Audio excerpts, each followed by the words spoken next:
ବନ୍ଧୁଗଣ, ଜ୍ୟୋତିଷ ଶାସ୍ତ୍ର ଅନୁସାରେ ସବୁ ବ୍ୟକ୍ତିଙ୍କ ଉପରେ ପ୍ରତ୍ୟେକ ଧାତୁ ପ୍ରଭାବ ପକାଇଥାଏ। ଏପରିକି ପ୍ରତ୍ୟେକ ଧାତୁର କେଉଁ ନା କେଉଁ ଗ୍ରହ ସହ ମଧ୍ୟ କୌଣସି ପ୍ରକାର ସମ୍ବନ୍ଧ ରହିଥାଏ। ସେହି ଗ୍ରହଟି ନିଜ ଅନୁସାରେ ସେହି ଧାତୁ ଉପରେ ପ୍ରଭାବ ପକାଇଥାଏ।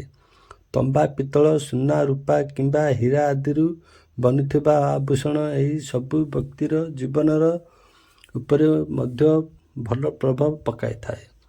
ଦରକାର ପଡ଼ିଲେ ସେଥିରୁ ବ୍ୟକ୍ତିକୁ ଖରାପ ପ୍ରଭାବରେ ମଧ୍ୟ ଶିକାର ହେବାକୁ ପଡ଼ିଥାଏ। ତେଣୁ ଯେଉଁମାନେ ସୁନାରୁ ପ୍ରସ୍ତୁତ ଅଳଙ୍କାରକୁ ପିନ୍ଧିଥାନ୍ତି ସେମାନେ ସୁନା ସହ ଜଡ଼ିତ କିଛି ମହତ୍ତ୍ୱପୂର୍ଣ୍ଣ କଥା ବିଷୟରେ ମଧ୍ୟ ଜାଣି ରଖିବା ଉଚିତ। 1. ସୁନାକୁ ବାମ ହାତରେ ପିନ୍ଧିବାକୁ ଶୁଭ ମାନାଯାଇନଥାଏ, କାରଣ ବାମ ହାତରେ ସୁନା ପିନ୍ଧିବା ଦ୍ୱାରା ଜୀବନରେ ସମସ୍ୟା ଆସିପାରେ। 2. ଅନେକ ଲୋକ ସୁନାକୁ କିଣିବା ପରେ ତାହାକୁ କିଛି ଦିନ ବ୍ୟବହାର କରି ବା କିଣିକି ସଙ୍ଗେ ସଙ୍ଗେ ଆଲମାରୀ ବା ସୁନା ରଖିବା ସ୍ଥାନରେ ରଖିଦେଇଥାନ୍ତି। ହେଲେ ସୁନାକୁ ଉତ୍ତର ଦିଗରେ ରଖିବା ବହୁତ ଭଲ ହୋଇଥାଏ। 3.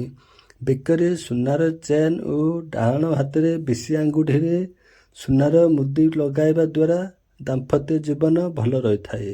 4.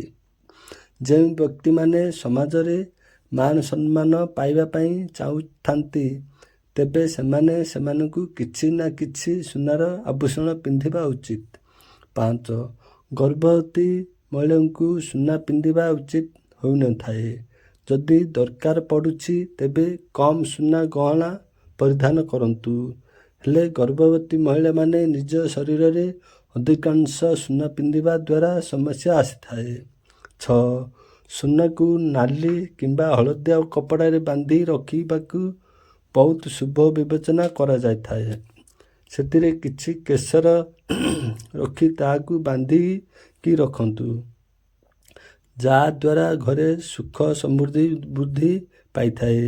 ସୁନାକୁ ଖୋଲା ଜାଗା କିମ୍ବା ପ୍ଲାଷ୍ଟିକରେ ରଖନ୍ତୁ ନାହିଁ। 7. ସୁନା ହଜିବା କି ମିଳିବା ଦୁଇଟି ଯାକ ଅଶୁଭ ବୋଲି ମାନାଯାଇଥାଏ। ସୁନା ହଜିବା ଦ୍ୱାରା ଘରେ ଅଶାନ୍ତି ଦେଖାଯାଇଥାଏ। ଏହା ଛଡ଼ା ଯଦି କେଉଁଠାରେ ସୁନା ପାଇକି ସେହି ସୁନାକୁ ଯଦି କୌଣସି ବ୍ୟକ୍ତି ନିଜ ଘରେ ଆଣି ରଖିଥାଏ ତାହେଲେ ଘରର ଅଯଥା ଖର୍ଚ୍ଚ ବୃଦ୍ଧି ପାଇଥାଏ। 8. ଗୋଡ଼ରେ ସୁନାର ପାଉଁଜି ବା ମୁଦି ପିନ୍ଧିବା ଅନୁଚିତ ହୋଇଥାଏ। ଭିଡ଼ିଓଟି ଆପଣମାନଙ୍କୁ ଭଲ ଲାଗିଥିଲେ ଆମ ଚ୍ୟାନେଲକୁ ଲାଇକ୍, କମେଣ୍ଟ ଓ ସେୟାର କରନ୍ତୁ। ଧନ୍ୟବାଦ।